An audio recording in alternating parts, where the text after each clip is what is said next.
Welcome to She Sells Radio. This is the second episode that I have brought to you driving in my car, which, again, I haven't even listened to the first one to see how the audio quality is. I don't know if this is going to be good or bad or what, but what I can tell you is that I am so about in my life right now, just like making things work and doing things as they feel good.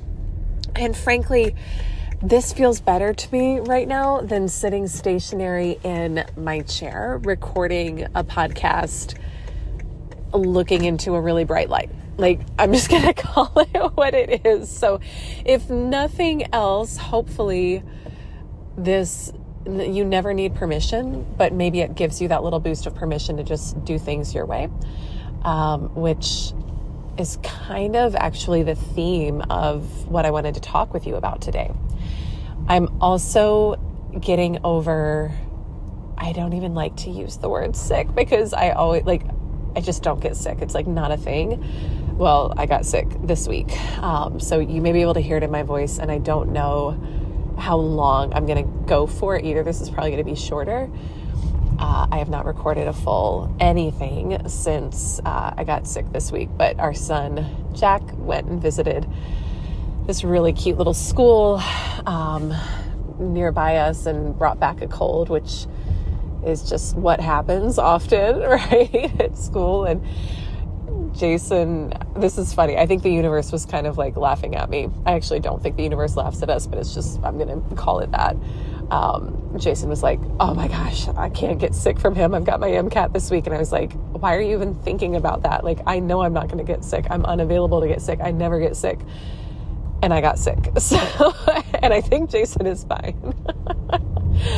So anyway, my ego got knocked down a bit there, but all of that to bring you into the real point of today, which is I want to talk with you about just opening yourself up to, we're going to talk specifically sales today, but I want to talk with you about really being open to things could be far easier or different than you may be thinking they need to be in your sales process to be successful. And I'm going to pick a couple of different parts of the sales process specifically that I think there's no need to, should to, like you get to make your own rules. But in general, I would love to just drop, abandon, shift entirely how we do things. Because they just take you right out of your power. And I think that's the big problem with so much of what's taught about how to sell and be successful and make money and enroll clients, is it takes you right out of your power. And so what do I mean by that? I want you to think about, let me actually give an example. I was on a coaching call this week with my 10K Club group clients, and we were talking about, essentially lead generation and prospecting, although we were using far more exciting concepts than that. But one of the women in the community in the program said that she was being told at work that she needed to follow up 5 times a week with the same person to try to close them. And I just want you to stop and think, let's all just use our heads here. In what world or in what scenario would being followed up daily by the same person, would that make you want to work with them? Right? It's just not, it's going to do the opposite. It's going to repel people, and it's making her feel gross because she's feeling like she's got to chase people that don't want to work with her yet, right? And that's so much of what's taught too. And I say that having been there. I have been in situations where I felt like I had to chase prospects. I have been in situations where I felt so beneath the people I was selling to. But frankly, so much of what's taught about how to sell and what we need to do, and the follow up until someone dies and all the things that you hear in very it's a general categorization, I know, but kind of traditional masculine sales training and coaching, it takes you straight out of your power, and it doesn't work.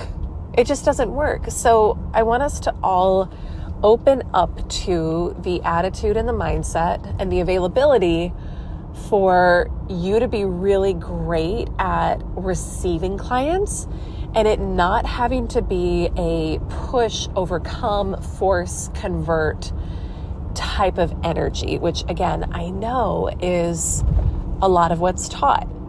So this is, some of this is like, I don't want to say uncomfortable for me to say. It's not that. It's just, I know some of this is controversial, and I guess I'm just okay with that because I need to teach you what I really think and what I've seen work for me. So a couple areas of the sales process that I'm just totally reworking in my own life and that I'm having fun with, and that either it's like this is something I'm actively doing right now or I have done in the past.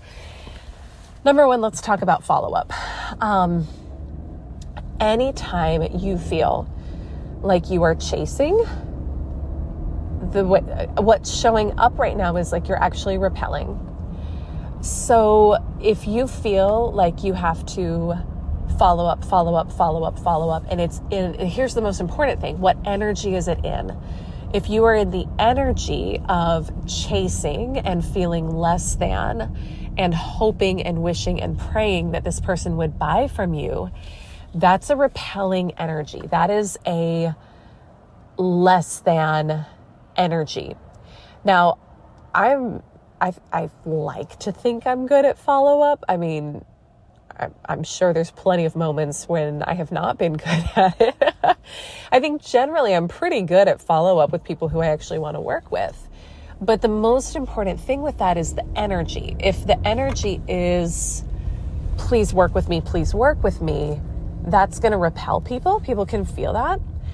If the energy is, hey, I think you're amazing, what I've got is amazing, if it's speaking to you, then let's connect, right? And obviously you're going to say different things in your follow-up because it's going to be very custom and specific to the situation. I always customize follow-up with people, but it's a different type of energy where you're number one, you're not attached to whether they buy from you or not. You're in your power, and you really, it's like at that point, you really don't care if they say yes or not. So just checking in, are you feeling like you have to chase people? Are you feeling like you have to be less than people? Are you even just energetically putting your potential clients up on a pedestal that's higher than you and not trusting yourself, not trusting what you want to say, not trusting how you want to follow up, not being direct, feeling like you've got to come up with 18 million cute subject lines for an email to get them to open it?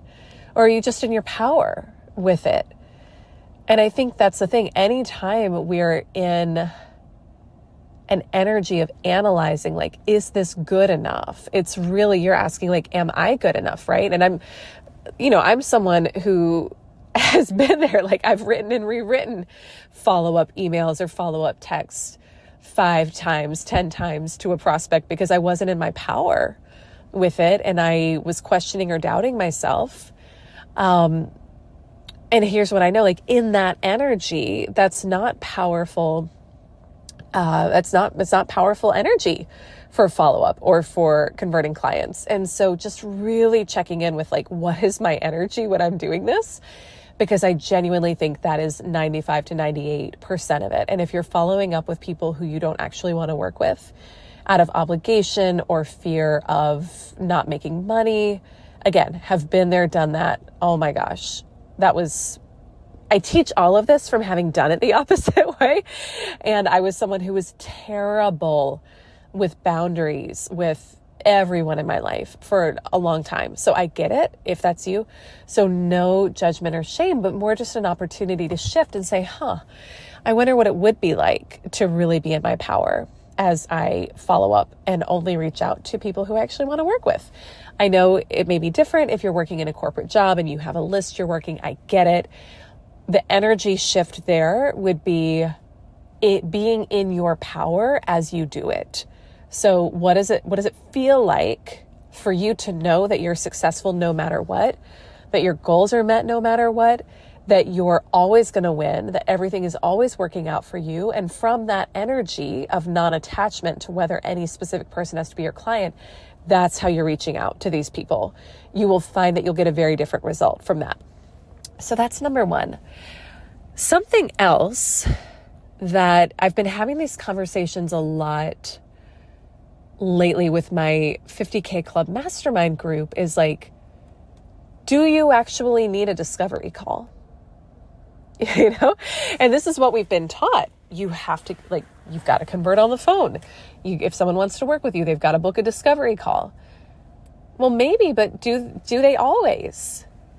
Right? And I would be so open to that. And I think this is another, usually when you think about discovery calls, it's like, there's just so much in it that's a bit of a, how do I want to say?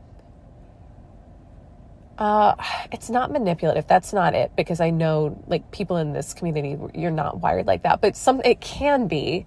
And that's a lot of times how it's taught. It's like, you've got to be there in real time to like take them into the pain funnel and then overcome objections and then handle price and do the price comparison and all of that. And like, I used to teach that. I used to do it.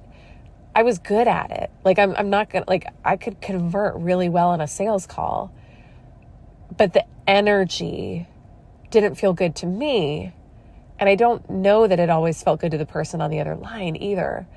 So here's what I would really play with is like, and again, it's different if you're working for an organization and they have a set process of here's how we sell. So you got to work with the structure you're in, but just take from all of this, you being in your personal power within those structures.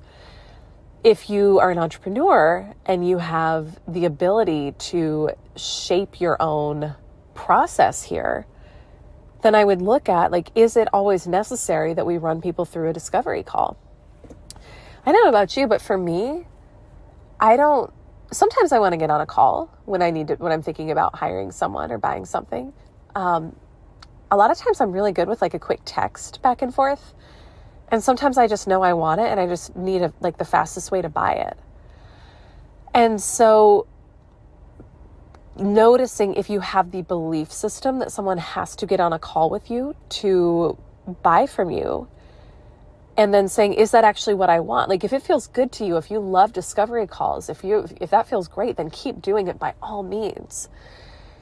But you know, even just this morning, like I've been going back and forth with a couple different women about private coaching with me or mastermind with me. And those programs, it's anywhere from, you know, $30,000 to $100,000. Like we're talking on text, you know, it doesn't have to be a big thing. And I think this is where we get to all elevate our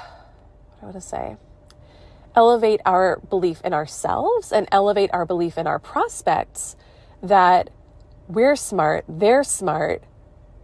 They don't need to be, like, your right clients don't need to be convinced of working with you. They may just need some quick questions answered. Or maybe not, you know, maybe they're just ready to buy and it's like, great, here's the link, here's how you buy. So you really checking in with this of, how does this feel? Is this something that feels good to me? Do I like doing these calls? Or am I doing it, or any part of my process in my business, because I think I have to be successful? And I want to invite you that the more you're in your power and the more that you have things structured to where you feel good about what's on your calendar and you feel good about how you're spending your time and you feel good about your interactions with your clients and you're in more of that magnetizing energy versus pushing, forcing, converting, like you're gonna make more money. It's just how it works. And if you may need to borrow my belief on that a little bit, but try it out for yourself. I would just make an inventory of what am I doing in my business right now that I'm doing because I think I should, not because I really want to. I mean, gosh, like coffee meetings. And again, if it feels good to you, do it. I don't like those. I find them often to be a big waste of time. I don't do them. So it's kind of like that, like looking at what feels good, where am I in my power, and then where am I feeling like I have to do something to manipulate or force a result, because you really don't.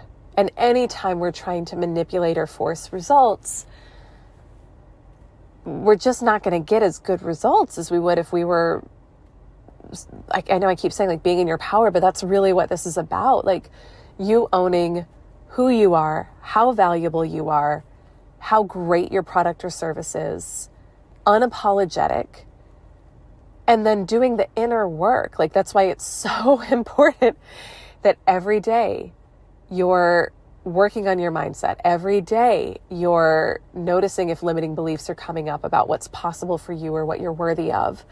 And you're shifting and rearranging those. Every day you're working on your relationship with money and worthiness. Every day you're seeing the outcome of what you want already done. From that place, taking the inspired actions that show up.